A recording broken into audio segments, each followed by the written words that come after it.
den måten, men det det samme tall. Jeg tror det heter noe sånn kvanteprinsipp eller noe. At enhver sånn endring skjer i en viss kvantemengde, da. Eller et kvantum.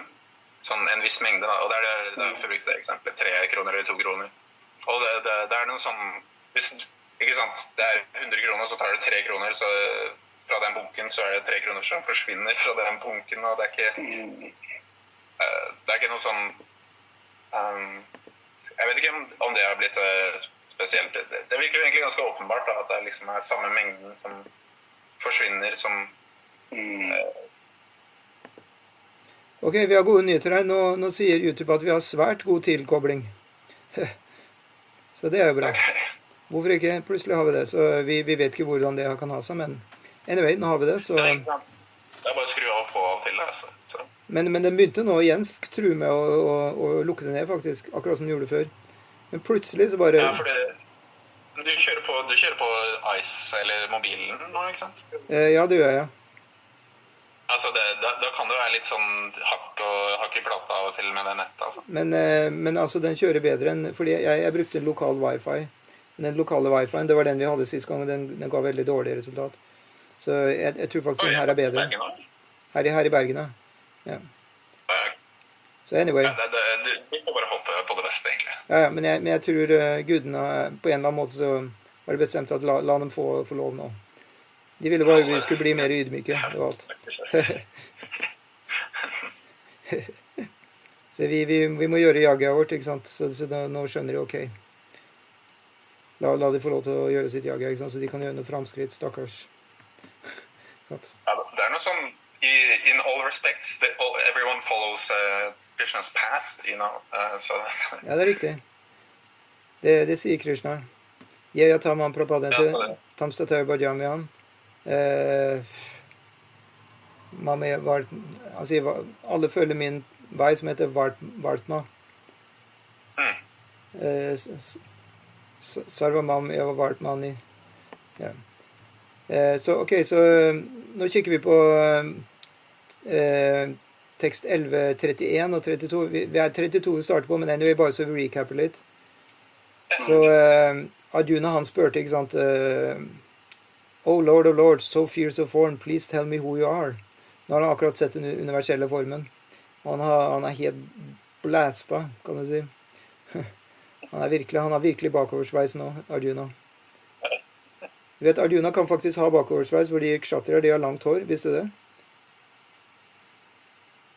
Shall we do it in English? The class are streaming. Oh, sorry.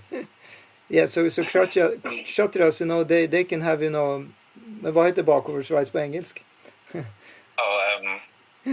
It's like have their, I don't know what that would be. There's probably something they say for that. Yeah, probably. I mean, usually they say they had their socks blown off. Yeah. So like that. So anyway, so Arjuna is now asking, you know, please tell me who you are. I offer my obeisances unto you. Please be gracious to me. You are the primal Lord. I want to know about you, for I do not know what your mission is. So he's talking to Krishna as Krishna is a god. Before, Arjuna was much more relaxed in his, you know, conversation with Krishna.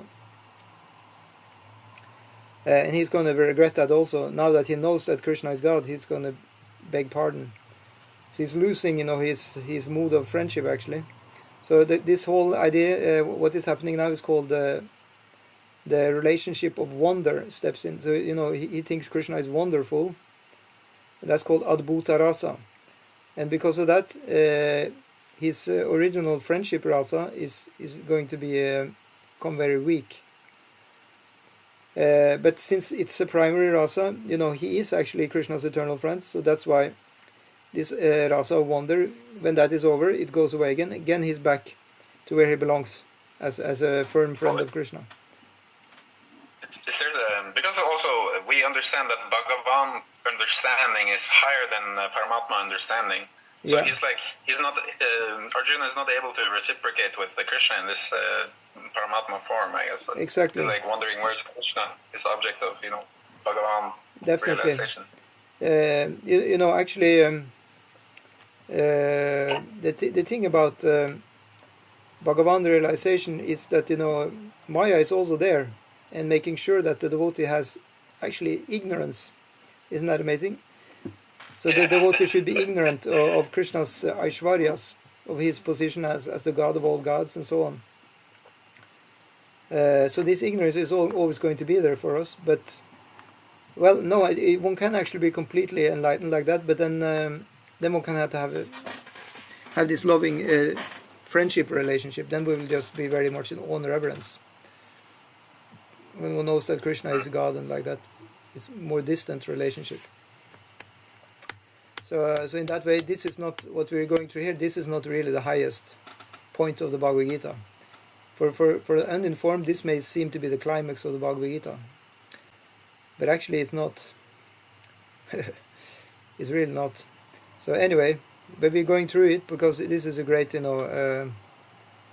lesson of the universe. So Krishna now is saying, the Supreme Personality of God said, "Time I am the great destroyer of the worlds, and I have come here to destroy all people. With the exception of you, the Pandavas, all the soldiers here on both sides will be slain." And then he says, "Therefore get up, prepare to fight and win glory. Conquer your enemies and enjoy a flourishing kingdom. They are already put to death by my arrangement, and you, Savyasachi, can be but an instrument in the fight." So what does Savyasachi mean?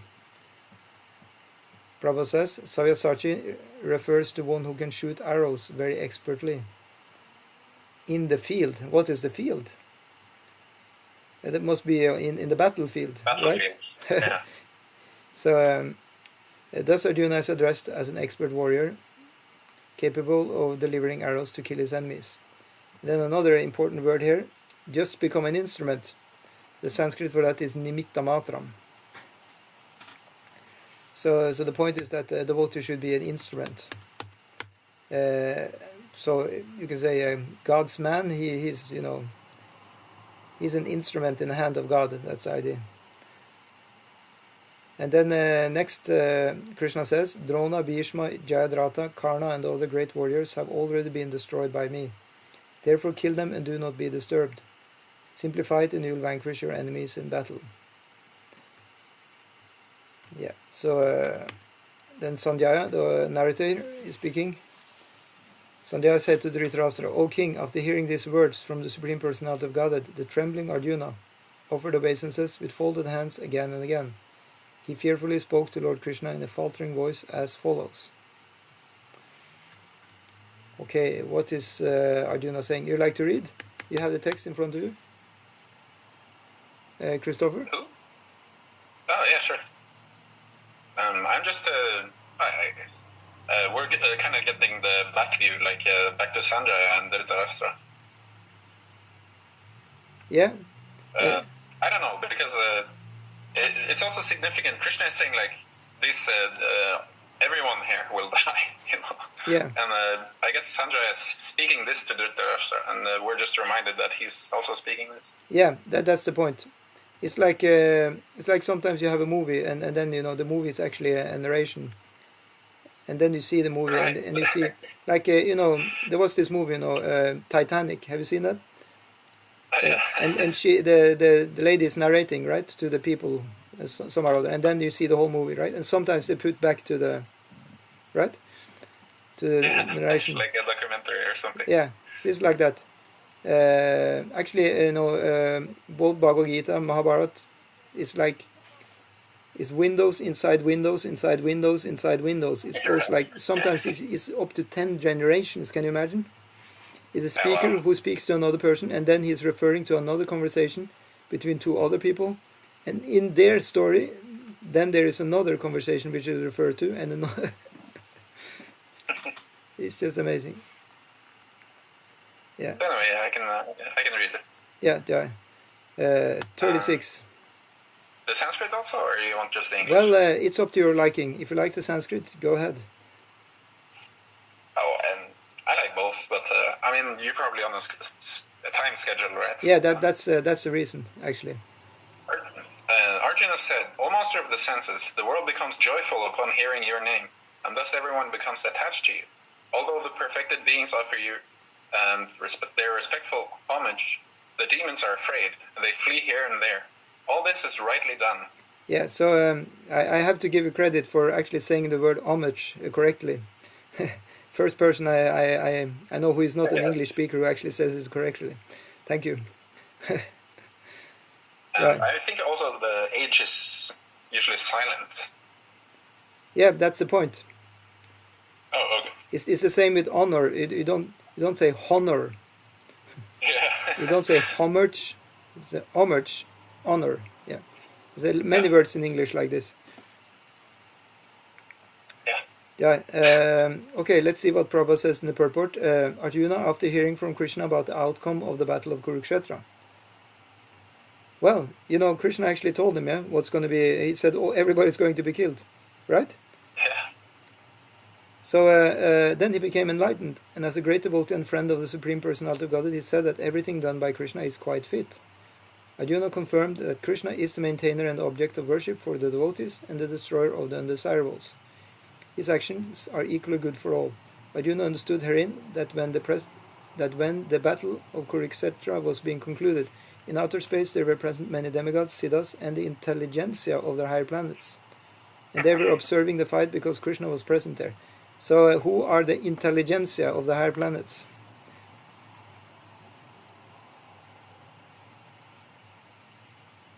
I would be guessing if I was. Yeah? My guess would be like the brain, I guess, of the demigods. Well, that's Lord Brahma, Yeah, perhaps. because he's in charge of the intelligence. Right. Yeah. And his different branches of the government, right? Yeah, you're right. Um, For example, Brigu is quite intelligent. He's the priest of the demigods. Any priest has to be a pandit. They're always called pandits. The Vedic priest. Pandit means also a very learned scholar.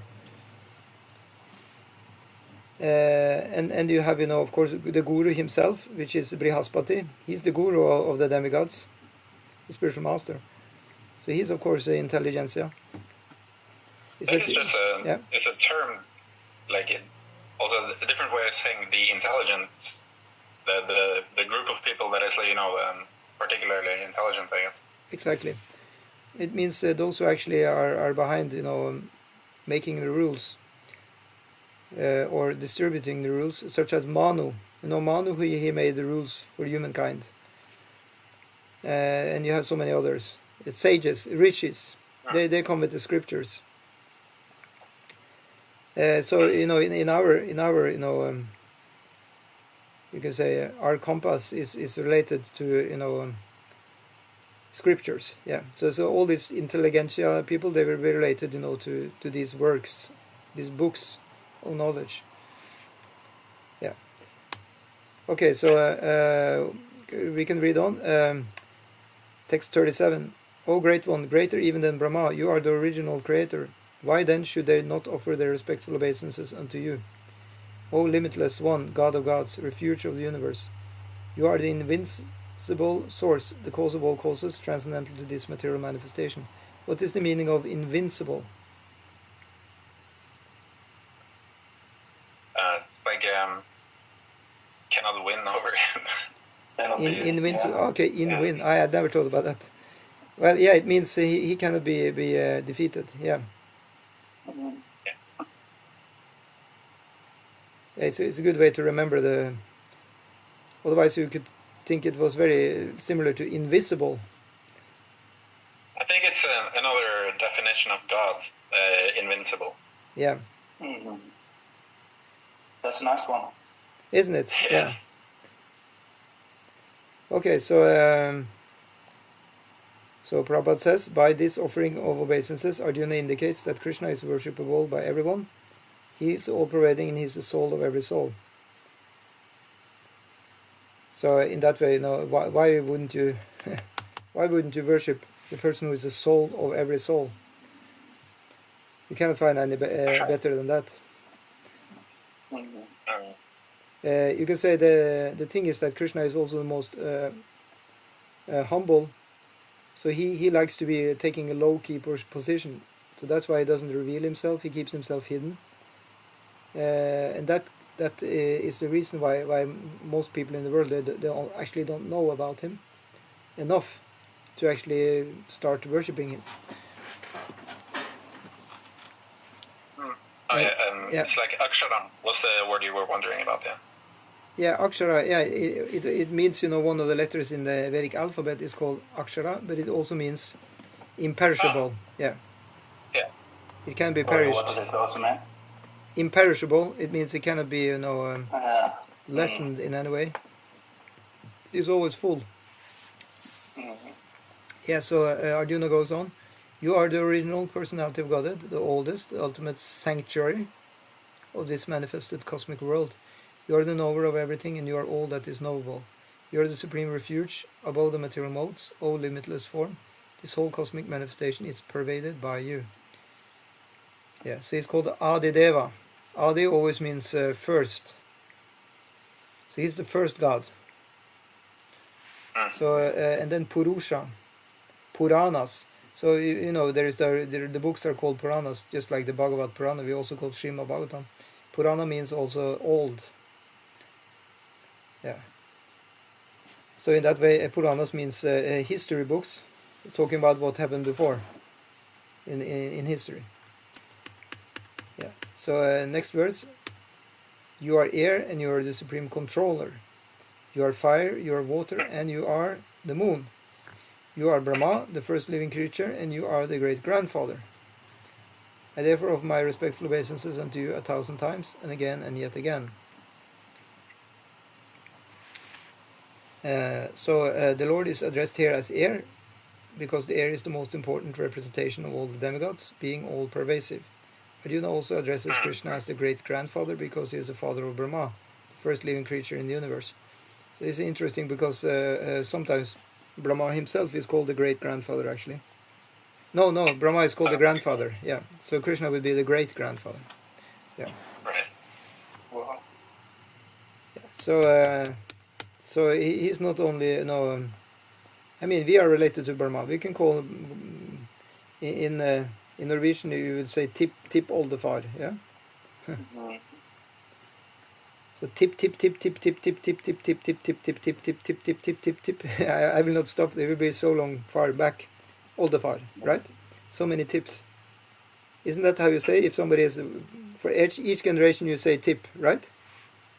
Bestefar, oldefar, also tip oldefar.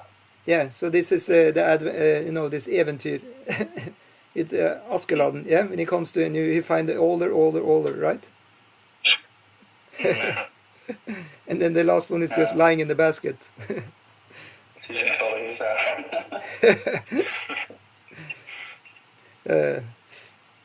But with Brahma, he's actually not like a shrinked-in person. Like he actually is looking quite okay. He has 4 heads and he's shining like anything. Yeah. So now Arjuna is really getting into his glorification. He says, obeisances to you from the front, from behind, and from all sides. O unbounded power, you are the master of limitless might. You are all-pervading, and thus you are everything. Yeah. So out of loving ecstasy for Krishna, his friend Arjuna is offering his respects from all sides. He is accepting that he is the master of all potencies and all prowess, and far superior to all the great warriors assembled on the battlefield. So it is said in the Vishnu Purana, Yuyam tavagato deva samipam devata ganaha sa tvam eva jagat shrashta yata sarvagato bhavan. Whoever comes before you, even if he be a demigod, is created by you, O Supreme Personality of Godhead. Yeah, so it's like an utterance which has to do with that, like nobody can defeat you. Whoever comes before you, it is a hint to that. If anybody tries to battle you, yeah. So he says, if anybody tries to battle you, Krishna, they're not going to get very far, because even if he's a great demigod who's going to battle you, because you actually created him. Yeah, in fact, I think I was looking for the word which refers to when Arjuna refers to him as "O unbounded power." It refers to him as the power itself. Okay. So unbounded, what does it mean? What does unbounded mean? I guess he's like, oh, unbounded power. It implies in English, like it's like he's seeing something so powerful he cannot even begin to measure it, you know. And then he would be like, give that exclamation. But also, I mean, Krishna is the power of the prowess of the powerful, right? Is what it said earlier. So yes, like, there's exactly. no question of measuring it, you know. Yeah. So we're very lucky to have come, you know, to this movement. We should be proud of our achievement. That we gotten this far, you know. That actually now we can hear and speak about, you know, the Lord of the universe in person. Hear and speak. Right. So it's very few people. It said Manushyanam Sashashu Kaschit Yatati Siddha. I think that's already in the Bhagavatam, this reference. And then it said in another place that out of millions of people who have, you know, started to understand, you know, God and stuff like that, then only 1 out of a million actually becomes a devotee and becomes, you know, perfected. I think, yeah, like in some sense, everyone is searching after happiness, or in some way, you know, and that is, you know, I think by definition, it's also searching after Krishna, you know. Yes. Isn't that how Prabhupada starts his Krishna book? He says everybody's searching. Exactly that. Actually, they are not aware of it, they're also searching after Krishna. Yeah, exactly. Actually, I think it's George Harrison who says that. Yeah. Maybe. But don't you think that there is an individual path for everyone? If there is an individual power for everyone. No. Path. Like plan. Yeah. Sure. Individual plan for each person. Yeah, because we have Krishna is in everybody's heart as Paramatma. So he's carrying, you know, all our past impressions also, and our whole history is kept by him. We don't know our own history, you know, even. He's remembering everything. So he's definitely chalking out our path as we go along. Yeah. It was just Prabhupada, many times they said it was a little bit dangerous to be concocting, you know, different kind of conceptions. Yeah. It's definitely, you know, to be avoided. So you will lock yourself up in your own illusion, I guess, if you're concocting all the time, thinking this is better, this is that. Yeah. So actually, the path is is already laid out very, very, very clearly. But the point I think Matthias is making in another sense is that, you know, we are going through different things. So we have, you know, all individual paths in that sense. Oh yeah, definitely. But when it comes to the practice we are offered in order to get, you know, success in life, in spiritual life, then it is basically the same path for everyone, and that is Hare Krishna, Krishna Krishna, Hare Hare. Hare Rama, Ram Ram, Hare Hare. And to be a proper, you can say, sadhaka bhakta, to be on the path of spiritual life, we should chant, you know, this mantra minimum 16 rounds a day, because it's a knowledge about mantra actually. It's also that one should get it from Guru to have the mantra blessed. So you can say there's 2 kinds of Guru. One is the regular Siksha Guru, give instruction, and then you have the Diksha Guru. The better is to get it from Diksha Guru, then it's more, you know, invested with power. But in any case, if you've gotten the mantra from you know, a devotee Guru, then you can chant it. But then it's also said that one should at the same time do you know, worship and also tapas. These are coming together in order to get, you know. I guess this mechanical. Mechanical or not, but this more like a set, you know, 16 rounds. I guess this is yoga specifically, yoga, right? It's coming actually, it's derived from the process of Purashcharanam. That's like the old Vedic way to do. Whenever you get a mantra, you have to do that. And usually they take the number of syllables in the mantra. Say, for example, Hare Krishna mantra is 16 syllables. And then how many times you're going to chant it will be a laksha of that, and laksha means 100,000. So if it's 16,000, then you have 100,000 times, you know, chanting that one mantra. So I don't know if you do that. But in old days they did, you know. Haridas Thakur chanted 100,000 names a day. So in that way he was following, you know, Purashcharanam, you know, proper. This is like the old Vedic way to do any kind of mantra. to get siddhi in that mantra, to chant it 100,000 times a day. But for us, of course, in the Bhakti tradition, then it's these demands are slackened, because it's not actually our process to only chant Hare Krishna, right? One can do other things also. One can just do service, right? Yeah, I guess it's a little bit difficult, this thing, because I mean, I think the heart is like, while I'm chanting, I'm getting a little bit sometimes distracted, thinking that, oh, I need to eat or need to do this or that. Always, the mind is flickering somewhere else. Yeah, that's true. No, and it's even a bit dangerous to even then set the 16 rounds, because it's 16 rounds. I'm finished, and then it's no worse. I can do whatever I want. Yeah. But Prabhupada made sure, it's only the minimum, because it's just meant to get us going. The proper thing is to I guess even having a minimum is dangerous, because then you'll be like, I've done the minimum, that's okay for me. I guess then you'll be I mean, it should be 24 hours all the time, chanting. So it's order to build up to that. It's just in order to build up.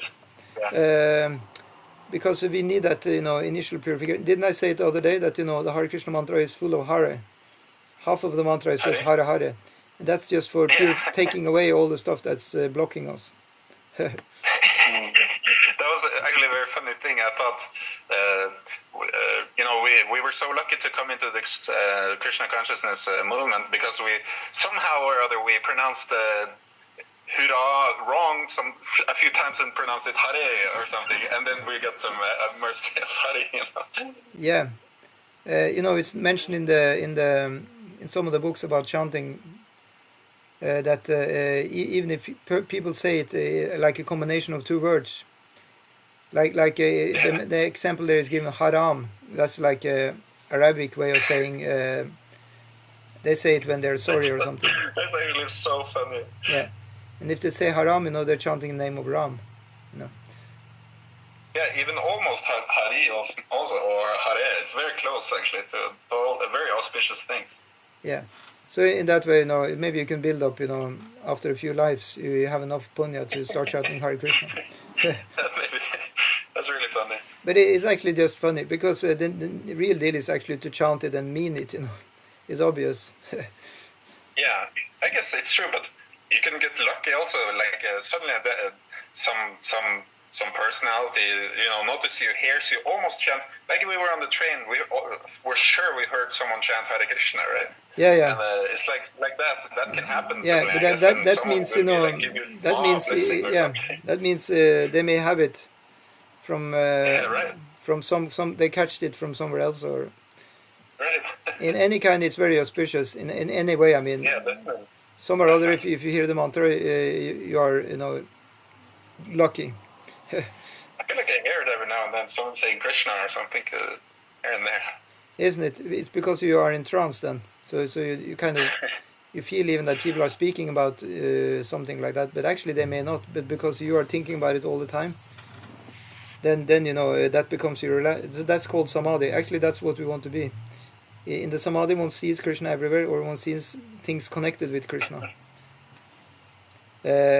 So anyway, now Arjuna is saying, some words to Krishna out of, being so much in wonder over his friend being revealed as being so big. So he says, thinking of you as my friend, I have rashly addressed you, O Krishna, O Yadava, O my friend. Not knowing your glories, please forgive whatever I may have done in madness or in love. I have dishonored you many times, jesting as we relaxed, lay on the same bed, or sat or ate together, sometimes alone and sometimes in front of many friends. O infallible one, please excuse me for all those offenses. So he's just asking, pardon, and because now he knows how small he is and how big Krishna is. And then, you are the father of this complete cosmic manifestation of the moving and the non-moving. You are its worshipable chief, the supreme spiritual master. No one is greater than you, nor can anyone be one with you. How then could there be anyone greater than you within 3 worlds, O Lord of immeasurable power? And then you are the Supreme Lord, to be worshipped by every living being. Thus I fall down to offer you my respectful obeisances and ask your mercy. As a father tolerates the impudence of his son, a friend the impertinence of a friend, and a husband the familiarity of his wife, please tolerate the wrongs I may have done you.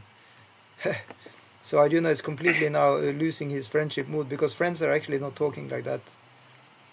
A friend will not apologize to another friend, that sorry, that I was sitting on the same level as you, cracking a joke. That's a very, very show of a deep, unfounded respect, or deep fun. Yeah, so he's getting now super lot of respect, and actually then he is he's becoming like now, he just wants to bow down and things like this. So bewildered. He very much bewildered. At the same time, it's also very beautiful to see. Yeah, definitely. So what do you think about this, Matthias? No, it's hard to think much about it, but it's absolutely true that the mantra it's really powerful, and it changes things, and there are larger things in life for sure. Isn't it? Yeah, that's the thing. Yeah. So let's see. Christopher, would you like to read the purport there? Sure. Is it the purport to verse 43? Let me see. Which number was it? 44. Okay. You didn't read the No, okay, yeah. No, I think I read the translation. Yeah. Yeah, you read it. Krishna's devotees relate to Krishna in various relationships. One might treat Krishna as a son, one might treat Krishna as a husband, as a friend, or as a master. Krishna and Arjuna are related in friendship. As the father tolerates, or the husband or a master tolerates, so Krishna tolerates. Yeah. So are we okay with that? Yeah. The Lord is tolerating us very much. Yeah. So and then what more can you say about this? Yeah. So Arjuna he's showing feelings of guilt, right? Yeah. Is that called yeah? Yeah. He's.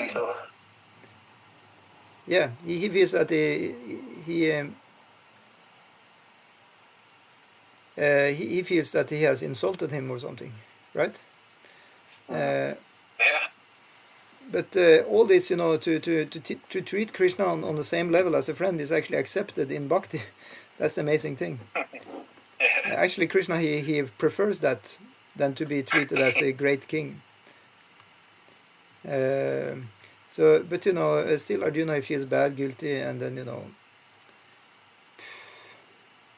I guess is this a little bit more of the relationship that is for Rama, like to be I guess very much not this amount. I guess I'm not sure. Lord Rama is definitely more respected like this because he's showing his opulence more. He's a king, and those who are worshipping Rama, they are more aware, of the Lord's Aishwarya. Well understood. They were also very, very intimately, related with him personally, having a very unique relationship with Rama, specifically with his inhabitants. And, they had, but it was still more in the awe and reverence aspect. I guess like a father, but yeah, you don't hear so much about because they're humorous dealings in Ramayana. It's more like very much respectful dealings like that. I guess you're right.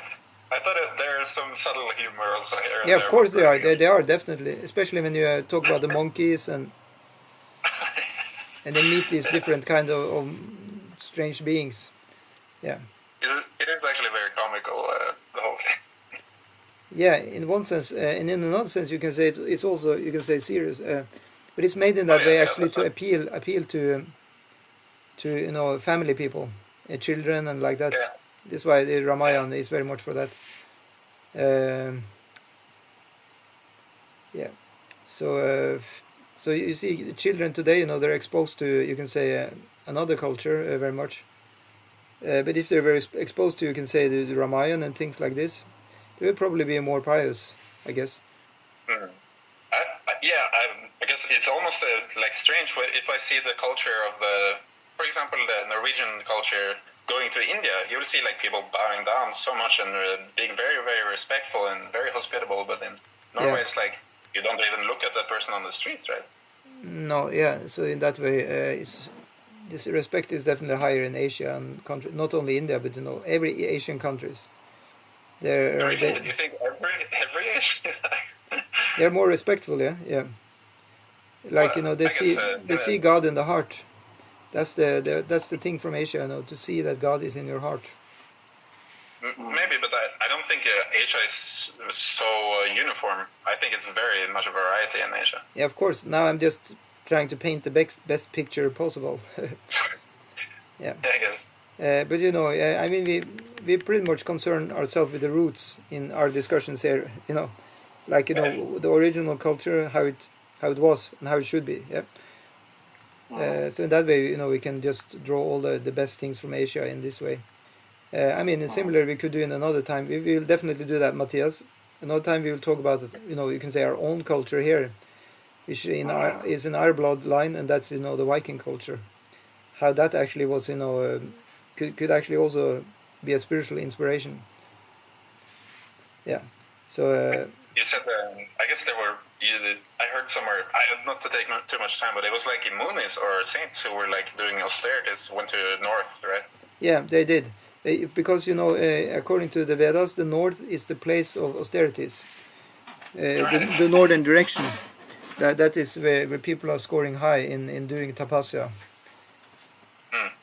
It's very austere. Yeah, it's very austere, and you have great mountains which are suitable for sitting and doing meditation and austerities. So I'm pretty sure that Norway has had a lot of sages before, many thousand years ago, and because of them we now have a nice, rich country with, all the, enjoyment readily at hand. Because of the austerities being done in the past. People are a little bit sober, actually. They're like trying to do the right thing, Yeah. Yeah, people in Norway are very sober. That's the good quality here. Yeah, one should always, see the good quality of everything, because that spiritualism is to be like this swan, Hamsa. We have mentioned that example many times. If you put milk into the water and you ask the swan to drink it, he will drink only the milk part. He will drink both of it, of course, because it's mixed. But then out of the other nostril, it will come the clean water. So he just took the milk portion. So that's why he is our symbol, for the person who takes the essence of everything. I think he curdles the milk, actually. Oh, really? He makes it into so. He makes it into cheese. He makes cheese. If somehow it filters in and just bites the cheese, and then the rest is just expelled. That's amazing. Now he even makes paneer. I mean, where is this going to end? It's really cool. Yeah. That's really cool. Yeah. So now Arjuna is saying, after seeing this universal form, which I have never seen before, I am gladdened, but at the same time my mind is disturbed with fear. Therefore, please bestow your grace upon me and reveal again your form as the personality of God, O Lord of Lords, O above the universe. Yeah. Right. But again, he asks now, he's not asking to see the two-handed form of Krishna yet. Now he just wants to see the Deva Rupa as Vishnu. That's what he says. Yeah, so now he's going to see the four-handed form. Deva Rupa? Yeah. So he's not asking to see the Manusha Rupa, that is coming later. Manusha Rupa is Krishna, he has human-like form. Right? Krishna is appearing as a human. So he wants to see the Deva Rupa first, and then human form. Okay. So let's see what happens now. O universal form, O thousand-armed Lord, I wish to see you in your four-armed form. With helmeted head and with club, wheel, conch and lotus flower in your hands. I long to see you in that form. Yeah, that means four arms. Yeah. So let's see what Krishna will do now. He says, Maya prasanena tavarjunedam rupam param darshitam atma yogat tejo mayam vishvamanantadyam yanme tvadanyena nadrishta purvam. The Supreme Personality of Godhead said, My dear Arjuna, happily have I shown you by my internal potency this supreme universal form within the material world. And then it says, no one before you have... Ever. Yeah, no one before you have ever seen this primal form, unlimited and full of glaring effulgence. Actually, I long time wonder, what does prime actually mean? So primal or... Maybe. No? Huh?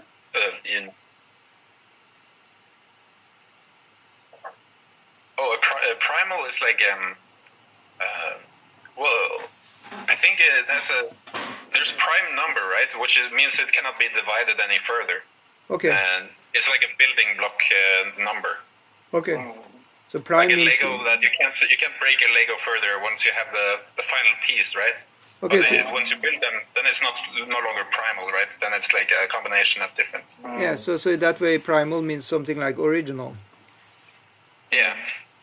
I think adyam, that's the word he's using, right? Ah, right, in the Sanskrit. Very good. Yeah. Thank you.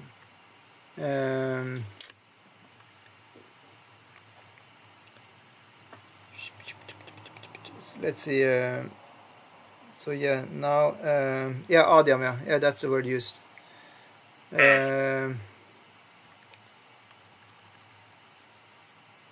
So Krishna, you know, he knew that actually Arjuna didn't actually really want to see that form, but anyway, since he asked, you know, then he showed it. So in that way, Krishna was quite quick to withdraw it. Also, he didn't wait long. You know, this universal form was just at display for, you know, a few minutes, right? Yeah. So in other words, Krishna he doesn't like to torture his devotees. He actually likes to please his devotees. Yeah. Huh? I'm just so wondrous and having so many potencies and effulgences and all these kinds of things. Yeah, it is very good, you know. The Lord is really very friendly, most friendly. So and then he's going to say now in the next verse that, you know, you cannot see this actually by doing tapasyas or reading scriptures or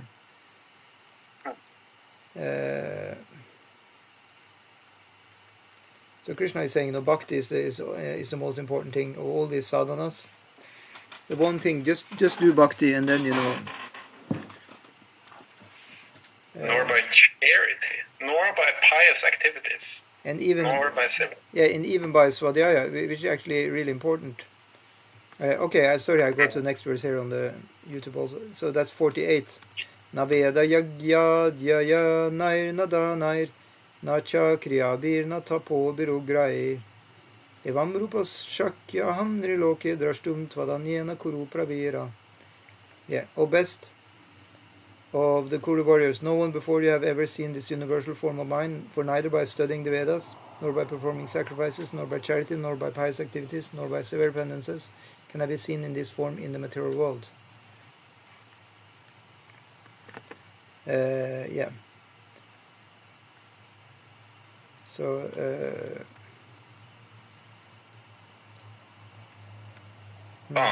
yeah. So any thoughts? Yeah. Yeah. No, because I guess it's only by bhakti, you know, you can persuade Krishna, right?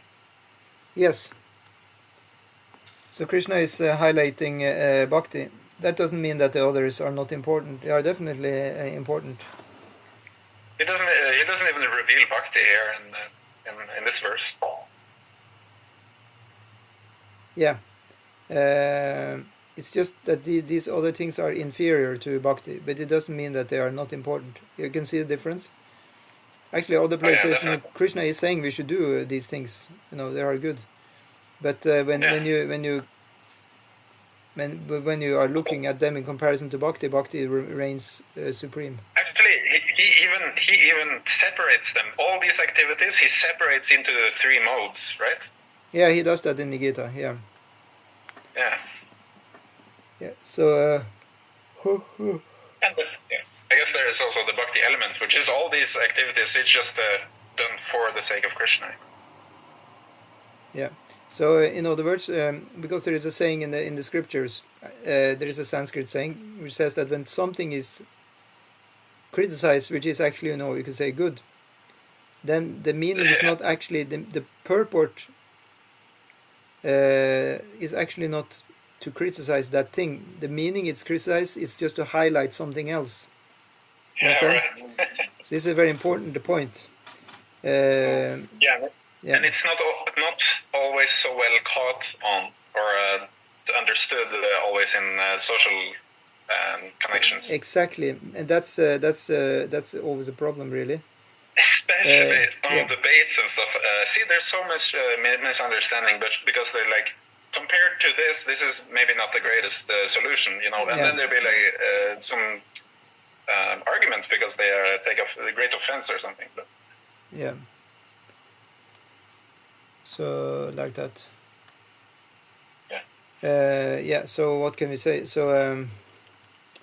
So the unique, the unique qualification, if you do anything, make sure you have bhakti, and Krishna will be happy no matter what you do, really. Of course, it has to be good activities. It cannot be sinful activities. Krishna will not accept anything sinful, right? But if one is doing good activities, there can be a whole range of different activities that are upbringing. What do you call upbringing? What do you call this? Uplifting. Uplifting, maybe. Yeah. So that will be, primarily sattvic activities, can also be passionate, but there should be, there should be passionate activities going in the direction of sattva. And also there's so much faith on Krishna that even just being conscious of Krishna in the sense that you dedicate your activity to him, your activity is automatically turned pious. Yeah. That's the thing. One will if one is directed by Krishna or by Krishna's devotee, what one is doing then will make one pious, and it will accelerate. Yeah, it will accelerate one's bhakti. Yeah. So bhakti is starting off as immature, and then it ends up as mature. It's just like growing a fruit. So in that way, you can say a devotee who's not yet became mature, he may seem, you can say like a little bit sour, just like a fruit which is not yet mature, ripe, is sour, right? But just wait and see, after some time that fruit will be so sweet, because it's hanging on the tree. So in the same way, if you're just hanging on the tree of bhakti, we're practicing, we will also become sweet. Yeah, so now Krishna is going to say something more. Text 49. He assures Arjuna here, you have been perturbed and bewildered by seeing this horrible feature of mine. Now let it be finished. My devotee, be free again from all disturbances. With a peaceful mind you can now see the form you desire. Yeah, so he's having compassion now on Arjuna. And our narrator steps in again. Sanjaya Uvacha Iti Arjunam Vasudevas Tatoktva Svakam Rupam Darshayam Asabuiha Ashvasayam Asacha Bitamenam Bhutva Puna Saumya Vapur Mahatma. Sanjaya said to Dhritarashtra, the Supreme Personality of Godhead Krishna, having spoken thus to Arjuna, displayed his real four-armed form, and at last showed his two-armed form, thus encouraging a fearful Arjuna. So Arjuna is now scared. Arjuna is actually never scared. He is usually very bold and tough. But after seeing the universal form, he became actually very scared. And that's not good for a kshatriya to be, scared. So Krishna is removing this now. Yeah. So then Arjuna is speaking. Text 51. Drishtvedam manusam rupam tava somyam janardana.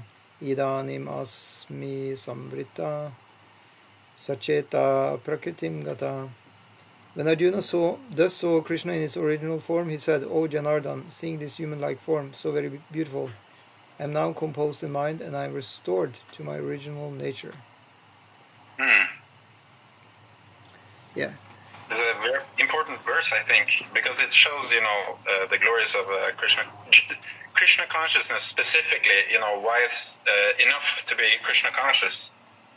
Yes. Arjuna is completely restored to his proper nature and composed in mind. Yeah, well said.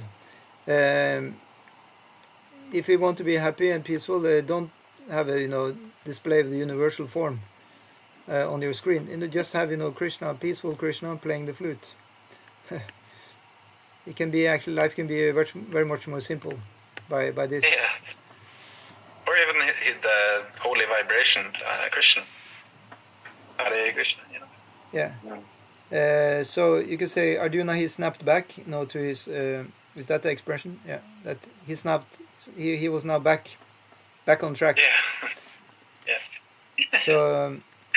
So his original ego, you can say, was back. His ahamkara, his ego, was now properly established again. Okay, this is Krishna. He's my friend. Okay, everything is good. So what that means also is that he's getting ready to fight again. So Krishna is taking Arjuna through a whole journey just to end up settling his mind completely. Because Arjuna was a little bit excited just before he asked to see the universal form, right? He was quite excited, just offering glories to Krishna. Yeah, he was, but now it became a little bit too much. Yeah. So in that way, and now it's like, I'm restored to my proper mind. Yeah. So this shows, also for devotees that it's no need to get too close. It's also okay to keep a little distance and just be happy with what is already there. The main thing is to cultivate, you can say submission and respect and proper dealings and like that. Also friendliness, I think. Yeah, of course, that's the main thing. Yeah. Yeah. It's like a natural, I think, in the beginning, because it's God, the personality of God. So it's like, should be a little respectful, right? And then it's like, I guess someone says also that the how quickly you advance is dependent on how much you surrender and how much eagerness you're showing, and this kind of thing. So maybe you become willing to, I guess, jump into surrendering, Yes. And then we have the word here in the Sanskrit, sacheta. So cheta, it means the mind or consciousness, and sacheta, it means it got back. So he got back his good mind, you can say.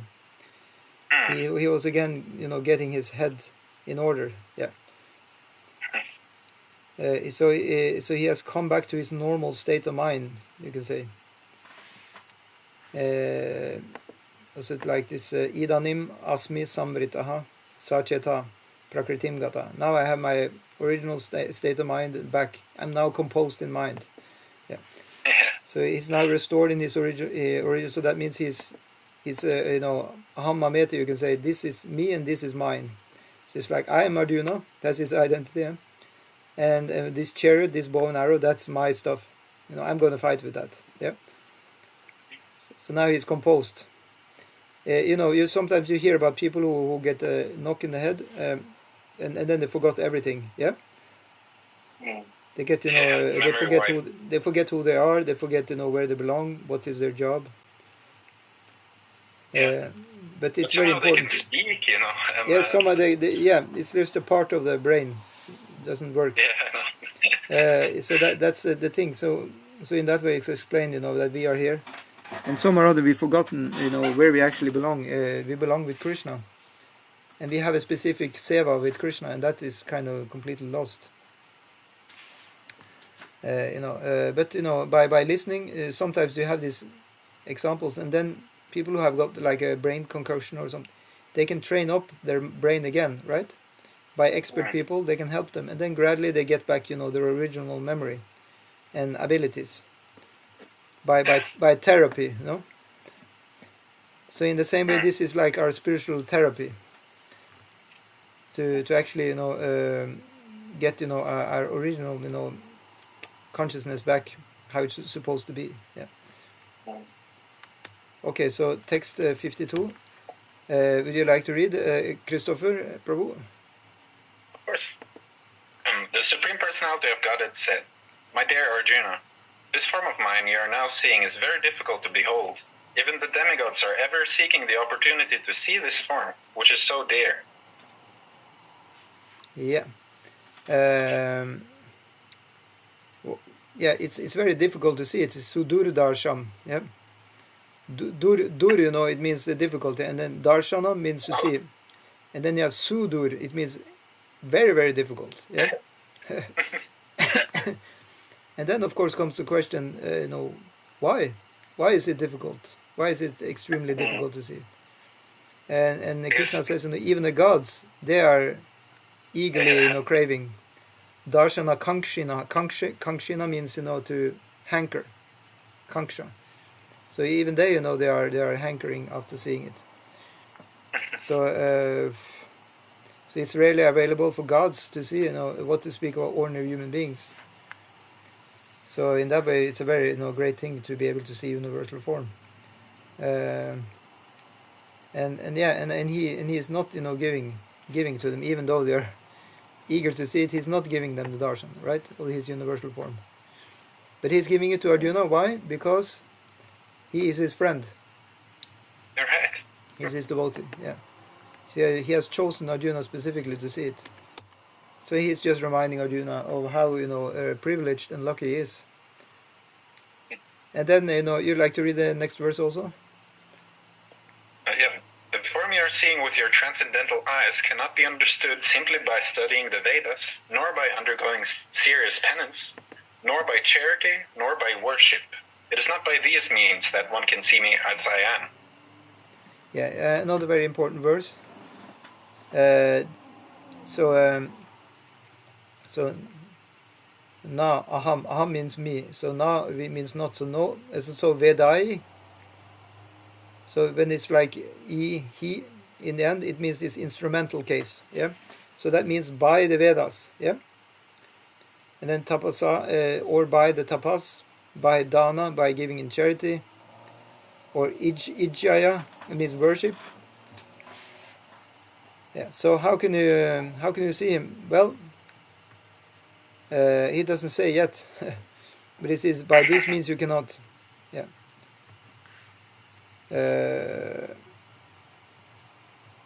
So he's only understood by the path of devotional service. And now Krishna is going to explain. You'd like to read the next verse?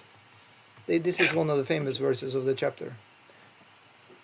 My dear Arjuna, only by undivided devotional service can I be understood as I am, standing before you, and can thus be seen directly. Only in this way can you enter into the mysteries of my understanding. So now we are getting the means of getting darshan of Krishna, and that is bhakti alone. Bhakti means devotion or love for the Supreme Lord. So now we often hear bhakti, but what kind of bhakti? There can be different kinds of bhakti, right? So Krishna, so Krishna is qualifying the bhakti. He says Ananya Bhakti. What does Ananya mean? Anyaya. Yeah. Anya means something no else. Anyaya. Yeah. So not something else. So it means it's not mixed out, watered out with something else. It's. I think that's actually a pretty funny word, anyaya. Yeah. Or ananyaya. Yeah. Because it's also put in the grammar sense.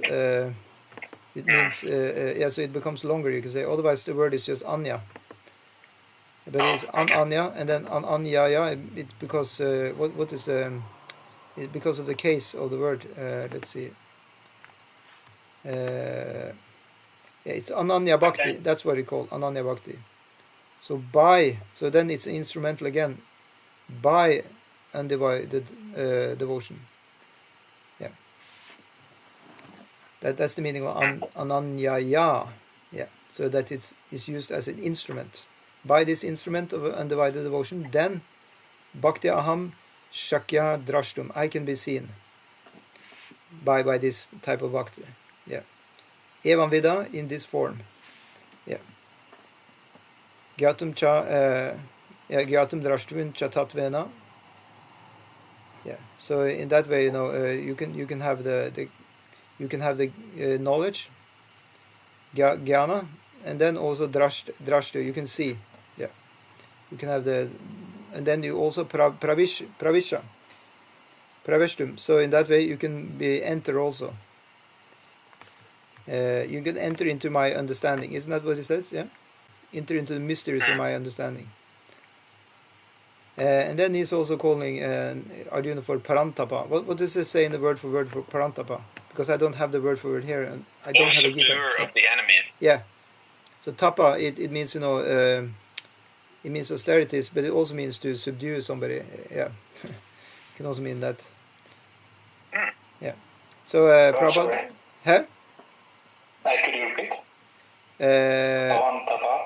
Yeah, I actually don't understand 100% how the word is working, but it means at least the word means somebody who subduing the enemies.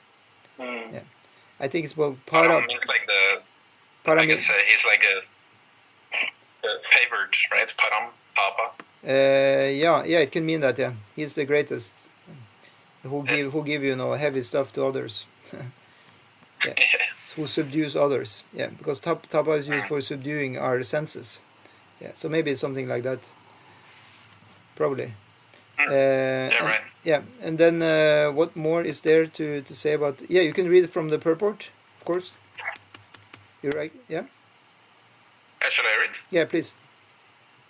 Krishna can be understood only by the process of undivided devotional service. He explicitly explains in this verse that so that unauthorized commentators who try to understand Bhagavad Gita by the speculative process will know that they are simply wasting their time. No one can understand Krishna or how he came from parents in a four-armed form and at once changed himself into a two-handed form. These things are very difficult to understand by study of the Vedas or by philosophical speculation. Therefore, it is clearly stated here that no one can see him or enter into understanding of these matters. Those who, however, are very experienced students of Vedic literature have learned about him from the Vedic literatures in so many ways. There are so many rules and regulations, and if one at all wants to understand Krishna, he must follow the regulative principles described in the authoritative literature. One can perform penance in accordance with those principles. For example, to undergo serious penance, one may observe fasting on Janmashtami, the day on which Krishna appeared, and on the 2 days of Ekadashi, the 11th day after the new moon and the 11th day after the full moon. Okay, full stop. Yeah, because okay. Especially for Matthias, since you are quite new to this, maybe. So you heard about Ekadashi? No. Yeah, so this is the fasting day that we do 2 times a month, and that's for glorifying this specific day. It's a very good day, good for bhakti. So we are reducing our eating that day. Some are fasting, not eating nothing, but the minimum fasting is to not eat the grains, like wheat or rice or like that, and also beans. And that's also healthy actually to do this 2 times a month. Yeah, so that's what devotees are doing. And then Janmashtami, that is the birthday of Krishna, and that's celebrated around August to September. Yeah. So one of the points, just to recap, kind of our whole process, which had been described before, is that usually we start out in devotional life with sakama bhakti. That means we do bhakti with desires. Yeah, I can write that here on our YouTube for reference for those who want to see that. So sakama So that then the Lord is actually the means for our, you can say, enjoyment.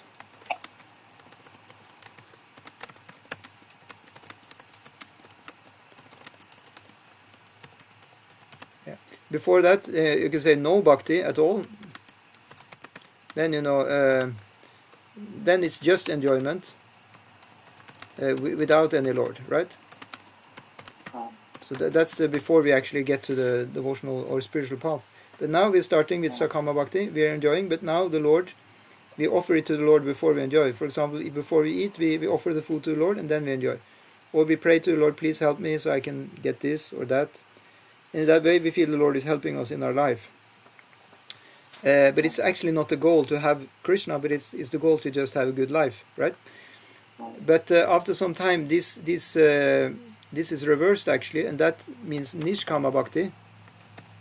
Then actually it's now the Lord is the goal himself, and the world, the objects are the means to reach the goal of Krishna. Yeah. So that means we use whatever in the world for pleasing Krishna. Otherwise, before that, the Lord is the means for our enjoyment of objects in the world. So in that way, there's a great progress once one has gotten through, and actually entered the actual love of God. Yeah. So in that way, that is the goal, and that is what Krishna is clearly stating here. Only by undivided devotional service can I be understood as I am. So this is same for everybody, right? If you want to understand another person, you need to have actually love for that person, right? It's like we can see a celebrity and we can think we can read a book about, say you heard about Jim Carrey, and you can read a book about Jim Carrey, right? And you can think, now I know everything about Jim Carrey, but you don't, right? You have to actually meet Jim Carrey and talk with him, be his friend, then you can actually understand him, right? I know only when you understand him you can love him. Yeah, that's the point. So it's exactly like that with Krishna himself, with God himself. It's not mechanical. Yeah. Yes, what you say, Christopher? Even Amoghadrika went even further and said you cannot even understand a person unless you love them. Yeah, exactly. Did I go further? Isn't that what Krishna says? I guess that was what you said, but Matthias, he said it the other way around, that you don't understand the person unless you love them, I guess. But doesn't that mean the same? Well, you can take it both ways. I mean, it looks like mathematically it makes sense both. That it's the same conclusion. No, you don't love a person unless you understand them, and then you don't understand a person unless you love them. Yeah, okay, so it's a slight difference. I agree. Yeah. But anyway, the point is to. Oh yeah, I get it. Yeah. Right. You don't love a person unless you. Which comes first, right? Love is first. Yeah, it's very important that love comes first. Right. One actually has to just have the love. A goodwill. Let's just the word love is so much used, but just imagine another word like goodwill, that one wants the best for another person, compassion and all these things. No matter what the person is, you can say everybody is actually a pure soul, and to find the best of a person and love the person, then gradually one actually understands what kind of life the person is in, and actually then the affection even grows more. Like that. So I mean, this is a very, very useful concept, and has been used by poets and composers, of writers of movies, writers of books since time immemorial. Somebody is kind of taken in under the wings of somebody who helps them, and then even though they are kind of, their life is kind of messed up, but because somebody has compassion on them, actually they find out that actually this person is actually really good. I think that actually that's a lot of the great beauty in a lot of movies. It's exactly that. Exactly, because this means this is this kind of unconditional love that we all want. Yeah. the true love, right? The love which goes beyond, the externals. It's they speak a lot of true love, true love's kiss is what awakens sleeping beauty and stuff. True love. Yeah. I mean, of course, it becomes a cliche very quickly also. Only with Krishna, it can actually be fulfilled. Yeah. But the truth, the absolute truth, cannot be separated from true love, right? It's very true, yeah. Yeah. So, if you're going to go in and look at the word love, how it's discussed in the Bhakti literature, then the good definition is given there in the Chaitanya Charitamrita, where it's said that Krishnadas Kaviraj, he just defines what is actually love. He says love, it is wanting to please Krishna's senses. And lust, the opposite of love, is wanting to please one's own senses. So... yeah, so like that. Let's look at the next verse and see if we can get any wiser. Text 55. Oh, that's the last text. Yeah. So, mat karmakrin, mat paramo, mat bhakta sangavarjitaha, nirvaira sarvabhuteshu, yasamam eti pandava. Or did I jump over a verse? No, it's just an enormous purport, and this one is also very big. Yeah, it's true. If you find anything specifically in the purport, we can highlight that. Otherwise, it's a too big chunk to go through. I mean, I can skim it. Yeah, please do. You already read the Sanskrit, the next verse. So. No, we can still. There are no hard and fast rules. All right. Because we're discussing the same thing. It's not. Charity. Yeah. He just comments briefly on charity. He's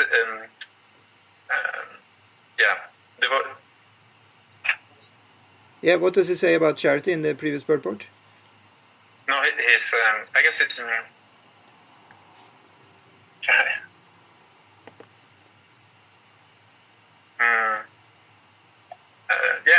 So he says it's not by these means.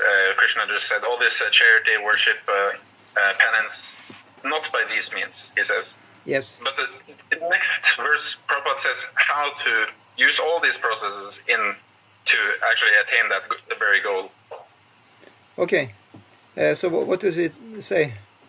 As far as charity is concerned, that is where I left on the purport. It is plain that charity should be given to the devotees of Krishna who are engaged in his devotional service to spread the Krishna philosophy or Krishna consciousness throughout the world. Yeah. That's a good point. He actually also mentions Chaitanya, but not Krishna Das Kaviraj yet, at least. Exactly. Very good. Yeah. Everything can be channeled into the Krishna consciousness. Yeah. So support, the preachers, support, the temples, support, you can say the whole culture of Vaishnava Bhakti for Krishna. Yeah, you probably be in good terms. With your own spiritual life, doing that, because Krishna he appreciates. Yeah. It can be both very simple, just like even smiling or saying hello. Yeah. All the way up to unlimited amount. How far you would like to take it. Yeah, and those who do that, say it's sometimes one is taking risks to do this. Even smiling at another person can be a bold move. Yeah. But this is very nice. Krishna, he really likes that because that's an act of trust for Krishna.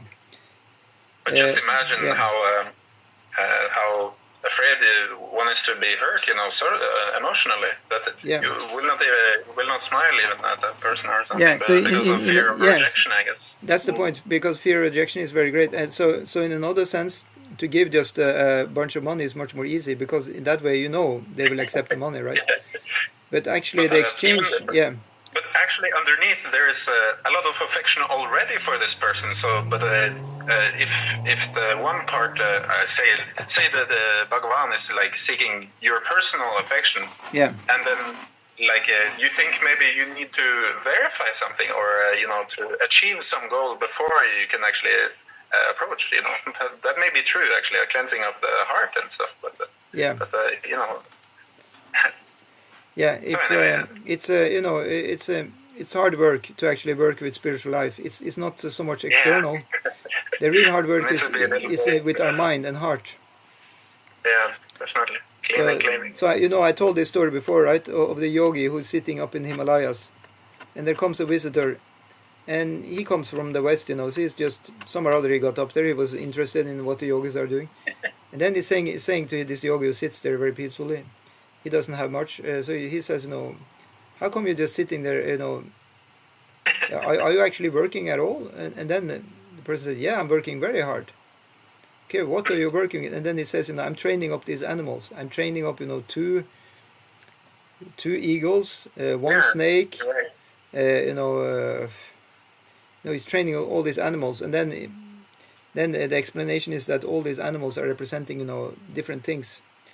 So you know, the two eagles are his eyes. He's training up his eyes to be controlled. You know, he's training up. You know, yeah. How was this again? I don't remember all the sense. I thought it was really amazing. You would say exactly this story in this way. It was a really good thing. Yeah, and you know, yeah. So in that way, you know, and like the snake, you know, that's his, you know, his tongue, you know. It can talk so badly, you know, but to actually control that is very difficult. This is actually the real hard work.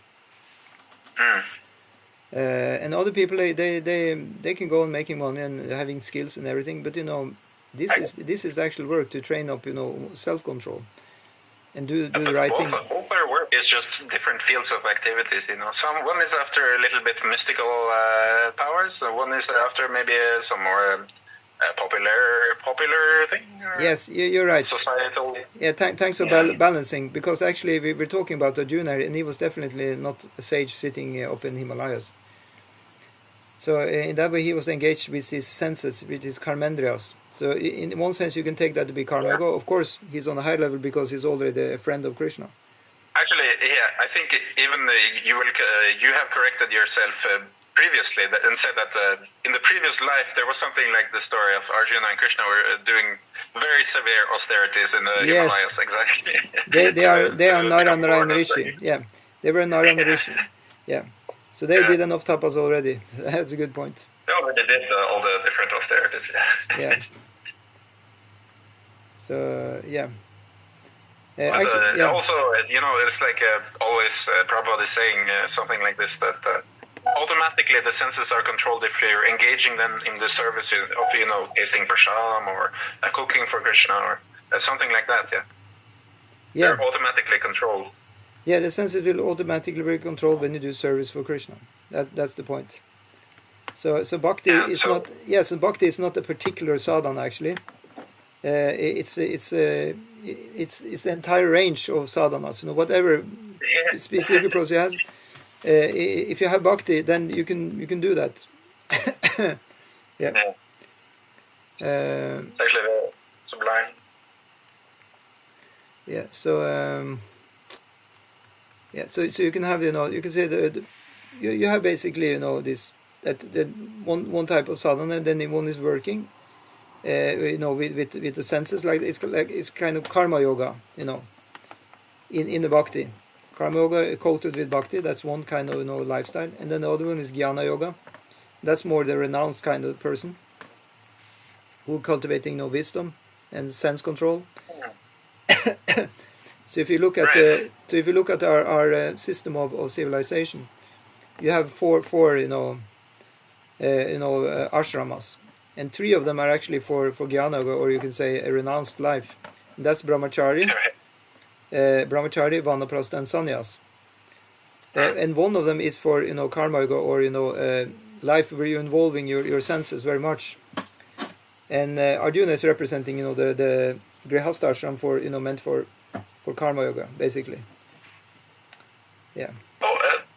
Also something from the purport that I thought you maybe think is interesting is when he says the universal form is not attractive for pure devotees who are in love with the Lord in different transcendental relationships. Yeah, very nice. Where is that in the purport? In this last purport? The last paragraph. Okay, let's go there. I'll scroll. Let's see. Yeah, so here we go. Oh, it's a long purport. Yeah. Okay, so in summary, the universal form of Krishna, which is a temporary manifestation, and the form of time, which devours everything, and even the form of Vishnu, the four-handed, have all been exhibited by Krishna. Thus, Krishna is the origin of all these manifestations. It is not that Krishna is a manifestation of the original Vishvarupa or Vishnu. Krishna is the origin of all forms. There are hundreds and thousands of Vishnus, but for a devotee, no form of Krishna is important, but the original form, two-handed Shyamasundar. In the Brahma Samhita, it is stated that those who are attached to the Shyamasundar form of Krishna in love and devotion can see him always within the heart and cannot see anything else. One should understand, therefore, that the purport of this 11th chapter is that the form of Krishna is essential and supreme. Yeah. Yeah. There's more, isn't there? Is there more? Oh, maybe I didn't get to all of it. It says, the last sentence is in my book is, this form may be seen wondrous to persons who are involved in elevating themselves by fruitive activities, but the persons who are engaged in devotional service, the two-handed form of Krishna is the most dear. Okay, I have to look this up. It's just a few he says, was it supreme in yours, and he says most dear in this Maybe version. do you have an older version? You have an old version of the... Because I took mine from the Vedabase online. Oh yeah, the database is actually updated every now and then, I think. Yeah. The Norwegian word here is kjæreste. Yeah, the Yeah. chat is the... Yeah, it's not said here. Most dear. Yeah, it's not said here actually. This must be an updated version. Yeah, okay. Yeah. Okay, thanks for filling in the blanks. This is the same, I guess. Yes, yeah, of course it's the same. Yeah. I mean, it's pretty clear. Krishna is the one to be worshipped, and universal form is okay, it's there, but basically, just keep to Krishna and you will be better off. Yeah. Any It's further? alright, actually. Yeah. They're both bona fide, I guess, paths. It's all right, Some people worship this or that form, Yeah, that's the thing. So we can say, since we talked about karma yoga, the basic thing, we're going through. In the beginning, when we do karma yoga, we think that we are the doer and we should enjoy the result. And gradually, as we have advanced as devotees, we will meditate more and more that actually we want to please Krishna with what we do. And then it changes into that we want Krishna to enjoy the result, and we even get to the point that we think that we are actually not the doer, we are just instrument. So in that way, the karma yoga can become very, very pure, and then we can do karma yoga on a pure platform, just as Arjuna, because Krishna asked Arjuna that just work as you are an instrument. Yeah. So then this is the kind of this is the best way you can do karma yoga. That you think I should not enjoy the result, and I'm just an instrument. So in that way, karma yoga, it becomes a form of bhakti. Yeah. So and then I can go to the next level of sadhana, which is you can say I still do activities, but now I'm in a state of meditation while I'm doing the activities. Understand? We get into kind of a trance. Yeah. Understand? So now it's not just we thinking, I'm doing this, I'm an instrument, it's all good, but now we actually start thinking about the Lord. You understand? We get filled up, absorbed. So that's the next level. So then we understand, God is in my heart. He is actually there, and we feel like He is there, and our life is going on, and He is very much present, and we are also in the state where we feel everything is going on now, with God, with Krishna there. Yeah, wherever we go, He's there. Yeah. Yeah. And then the last stage is then the stage where one is actually the Lord is actually revealed to us fully. And at that stage we understand we actually don't need to be doing this stuff in the material world anymore. It's not needed anymore, because now the Lord is actually present before us. I mean, of course, this is the extremely high state of pure samadhi. But that's the goal, right? And that is said it's kind of a form of jnana. It's a divya jnana rida prakashita, as we sing in the Guru Puja song. The Lord is revealed within our heart, 100%. Yeah. So then one can end up, in the best state. So Arjuna is there already because he already became, the friend of Krishna before. So that's why it said that this whole discussion between Krishna and Arjuna is actually some sort of theater play, right? Because Arjuna is already, on the stage of friendship with Krishna, but still, Like a drama. Yeah, it's like a drama, but still, it's very, very proper to do because now they're showing for all of us what is the actual path. Yeah, so yeah, so thank you so much. We are looking forward to go to 12th chapter tomorrow. And that's one of the great chapters. I mean, it's one of the smallest in number. It's just 20 verses in this chapter. So, we will do this in just one go, actually, the whole chapter. It's done in just 1.5 hours. You can go through these 20 verses. But it's still one of the greatest chapters in the whole Gita, out of significance. Yeah. So, thank you so much. Thank you very much. So tomorrow we will start actually 1 o'clock. It will be from 1 to 3 o'clock. Specific time now since I am in Bergen. But are you at the temple? Yeah? Yeah, because I think help preparing for food and stuff, Yeah, I may be in the temple. I have to sit somewhere and do it. Maybe I can sit in the temple and you can listen. I can do it over the microphone. But really, you do it at 1 o'clock during the... No, because you see, in Oslo you have the Sunday feast starting earlier. We are not starting Sunday feast before 3 o'clock. Yeah, but you're holding a class or Bhakti Shastri? No. Class will be later in the Sunday feast. The Sunday feast doesn't start before 3. So I just have this before Sunday feast starts. 4:30 or so? Good. Yeah, yeah, so the Sunday feast class is usually around 4:30, yeah. No, Bhakti Shastri. Yeah, Bhakti Shastri was usually on that time, but this time I have to do it earlier. Oh, you're doing Bhakti Shastri at 1 o'clock? Yeah, that's the point. Okay, I see. Yeah, so thank you so much, because I have to do, yeah. Oh, Krishna.